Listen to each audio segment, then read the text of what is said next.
تو آپ صلی اللہ علیہ وسلم پوری رات اللہ تعالیٰ سے دعا کرتے رہے، اور وہ دعا اللہ تعالیٰ نے پھر قبول فرمائی تھی۔ فرشتے مدد کے لیے نازل کرنے کا اللہ تعالیٰ نے وعدہ دے دیا تھا۔ تو بہرحال حضرت عمر بن خطاب رضی اللہ تعالیٰ عنہ نے اپنے ماموں عاص بن ہشام کو خود قتل بھی کیا تھا۔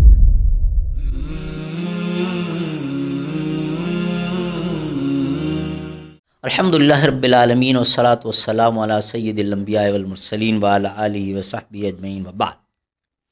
نبی کریم صلی اللہ علیہ وسلم کے لشکر نے پڑاؤ ڈالا، ادھر سے مشرکین مکہ بھی پہنچ گئے، اور ان کو جب پتہ چلا کہ مسلمان بھی اسی ایریے میں موجود ہیں، خوش ہو گئے کہ مدینہ نہیں جانا پڑا، یہیں لڑائی ہوگی۔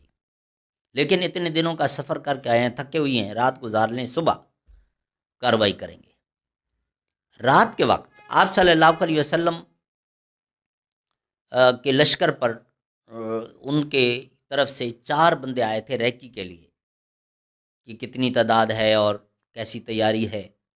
آپ صلی اللہ علیہ وسلم کا خیمہ ایک ٹیلے پر لگایا گیا تھا، سیکورٹی بھی تھی، اور پھر پورے لشکر کی سیکورٹی پر مامور جو 6 صحابہ کرام تھے، انہوں نے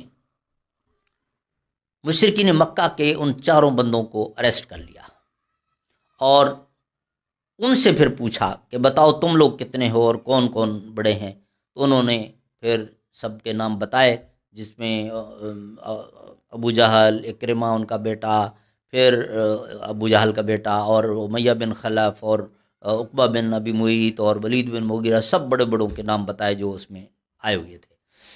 آپ صلی اللہ علیہ وسلم پوری رات اللہ تعالیٰ سے دعا کرتے رہے، اور وہ دعا اللہ تعالیٰ نے پھر قبول فرمائی تھی۔ فرشتے مدد کے لیے نازل کرنے کا اللہ تعالیٰ نے وعدہ دے دیا تھا۔ بہرحال صبح دم سب سے پہلے ان کا جو بندہ آیا، اسود بن عبد الاسد مخزومی، مسلمانوں کو گالیاں دیتا ہوا، لیکن جو ہی مسلمانوں کے ادھر کا لشکر کی طرف آیا تو آپ صلی اللہ علیہ وسلم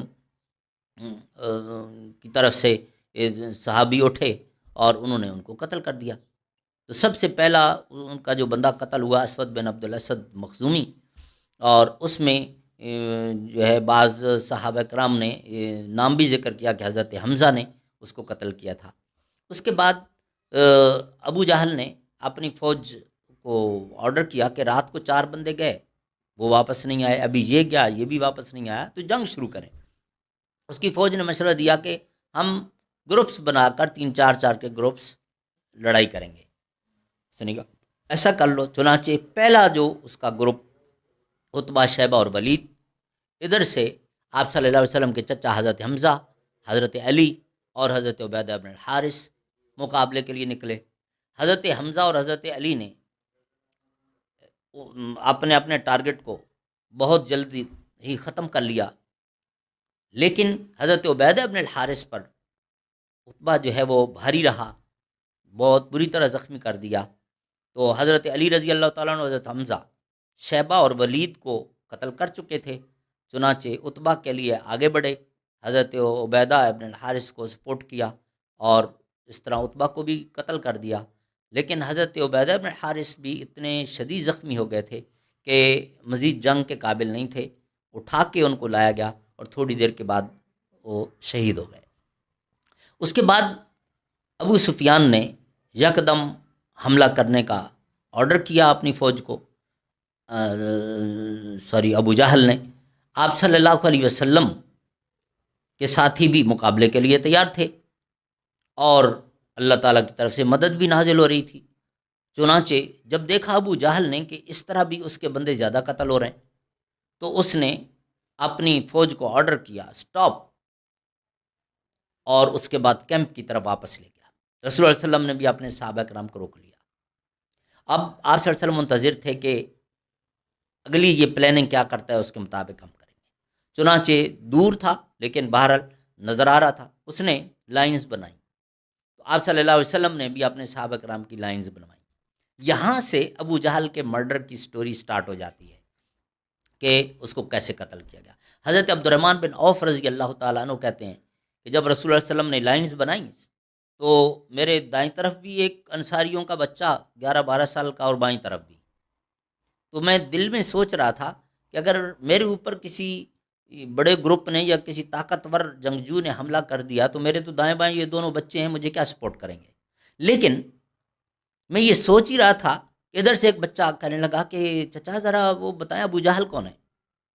ادھر سے دوسرا بچہ بھی کہنے لگا۔ تو میں پوچھا بیٹا آپ لوگ کیوں پوچھتے ہو؟ کہا چچا ہم نے سنا ہے کہ ہمارے نبی کو سب سے زیادہ جس نے تنگ کیا مکہ میں وہ ابو جہل ہے، اور آج یہ جو فوج آئی ہے لڑنے کے لیے اس میں بھی وہ آیا ہوا ہے، تو تم کیا کرو گے؟ چچا یہ ہم نے فیصلہ کر لیا ہے کہ ہم اس وقت تک نہیں مریں گے جب تک ہم ابو جہل کو ختم نہ کر لیں۔ حضرت عبد الرحمن بن عوف کہتے ہیں میرا حوصلہ بڑھا کہ ہیں تو یہ بچے، لیکن انہوں نے دیکھیں ٹارگٹ کس کو رکھا ہوا ہے۔ کہا اچھا مجھے نظر آیا تو میں بتاؤں گا۔ تھوڑی دیر میں وہ اپنی فوج کو کاشنز دیتا ہوا، انسٹرکشن دیتا ہوا دکھائی دیا، تو اشارہ کیا، دونوں بچے فل سپیڈ دوڑے اور ڈسٹ اٹھا، کچھ دکھائی نہیں دے رہا تھا، اور چند ہی منٹس کے بعد واپس آئے اور اپنی اپنی تلوار لہرا رہے ہیں۔ ایک کہتا ہے میں نے ابو جہل کو مار دیا، دوسرا کہتا ہے میں نے ابو جہل کو مار دیا۔ رسول اللہ علیہ وسلم نے فرمایا دکھاؤ ذرا تلواریں، دونوں پر بلڈ لگا ہوا تھا، تو آپ نے فرمایا بل قتل تم دونوں نے اس کو قتل کیا۔ ہوا یہ کہ یہ بچے جب دوڑے ڈسٹ اٹھا، وہ تو سمجھ رہے تھے کہ مسلمانوں کی فوج وہ پیچھے کھڑی ہے، تو اور اصل بات تو یہ کہ اللہ تعالیٰ کی طرف سے مدد جو آ رہی تھی، ابو جہل کو سنبھلنے کا موقع ہی نہ ملا، پیچھے سے جا کر انہوں نے ایسا حملہ کیا کہ ابو جہل کو بھی قتل کر دیا، اس کے گھوڑے کا بھی پیٹ پھاڑ دیا گیا، اور تلوار لگی تو وہ بھی پھٹ گیا، اور اس کی فوج انہوں نے سمجھا کوئی جن بھوت آ گئے، وہ سب پیچھے کو بھاگ گئے۔ تو آپ صلی اللہ علیہ وسلم نے حضرت عبداللہ ابن مسعود رضی اللہ تعالیٰ عنہ کو بھیجا کہ یہ بچے کہتے ہیں ہم نے ابو جہل کو مار دیا اور اس کی فوج بھی نہیں نظر آ رہی ہے، حضرت جائیں جا کے خبر لیں۔ تو حضرت عبداللہ ابن مسعود جب گئے تو ابو جہل ختم ہو چکا تھا، اور بعض روایات میں ہے کہ آخری سانس بھی تھے اس کے، اور اس کے گھوڑا بھی ڈیتھ پوائنٹ پر تھا، تو اس کی گردن جو ہے کاٹ کے لائے آپ صلی اللہ علیہ وسلم کے پاس نشانی کے طور پہ۔ بہرحال تھوڑی دیر کے بعد اکرمہ بن ابو جہل کا بیٹا، وہ بھی چونکہ آیا ہوا تھا اس لشکر میں، اس نے اپنی فوج کو دوبارہ اکٹھا کیا کہ تمہارا کمانڈر مارا گیا، ہماری تعداد زیادہ ہے، ہمت نہ ہارو، آگے بڑھو۔ دوبارہ فوج کو تیار کر کے حملہ کروایا، لیکن اب وہ حوصلے بھی نہیں تھے، اور اصل بات یہ کہ ادھر اللہ تعالیٰ کی مدد نازل ہو رہی تھی۔ خود صحابہ کرام کہتے ہیں کہ ہم جس شخص کو تلوار مارتے تھے ایسے لگتا تھا کہ ہماری تلوار سے پہلے کسی اور کی پہلے اس کو لگ چکی ہے، اور جب تھوڑی دیر میں دیکھا کہ ہم ناکام ہو رہے ہیں تو میدان سے بھاگنے لگے۔ رسول اللہ صلی اللہ علیہ وسلم نے صحابہ کرام کو آرڈر کیا کہ تلواریں چلانا بند کر دو، اور اس کے بعد ان کو اریسٹ کیا جا رہا تھا، لیکن حضرت عمر فاروق رضی اللہ تعالیٰ عنہ فرماتے تھے کہ ان کو اریسٹ کر کے کیا کریں گے، ان کو قتل کریں، کیوں ورنہ یہ دوبارہ تیار ہو کر آئیں گے۔ اور پھر ایک بڑی زبردست بات کرتے تھے کہ اپنے رشتہ دار کو خود مارو، کوئی دوسرا نہ مارے، ایک تو تمہارے ذرا ایمان کا امتحان ہو جائے، اور دوسرا جو ہے نا کسی دوسرے شخص کے دل میں کوئی بات بھی نہیں آئے گی کہ بھئی فلاں نے مار دیا تھا۔ تو بہرحال حضرت عمر بن خطاب رضی اللہ تعالیٰ عنہ نے اپنے ماموں عاص بن شام کو خود قتل بھی کیا تھا۔ تو بہرحال 70 بندے جو ہے وہ ان کے قیدی ہوئے، جن میں آپ صلی اللہ علیہ وسلم کے چچا حضرت عباس، ابو البختری وغیرہ بھی تھے، جن کو زبردستی مشرکین مکہ لائے تھے، اور 70 ہی ان کے قتل ہوئے۔ مسلمانوں کے تقریباً 22 کے لگ بھگ، بعض جگہ پہ 12 شہید ہوئے۔ آپ صلی اللہ علیہ وسلم نے صحابہ کرام کی تدفین فرمائی، اور اس کے بعد ان کے مقتولین کی بھی تدفین کی، اور پھر آپ صلی اللہ علیہ وسلم واپس مدینہ منورہ تشریف لائے 18 رمضان، اور ہجرت کے دوسرے سال کو یہ جنگ ہوئی پہلی۔ اور جب آپ صلی اللہ علیہ وسلم واپس مدینہ منورہ آئے تو یہاں کیا ہوا، حضرت عثمان رضی اللہ تعالیٰ عنہ جنت البقیع میں تھے، وہ واقعہ انشاءاللہ تعالیٰ اگلے لیکچر میں ہم بیان کریں گے۔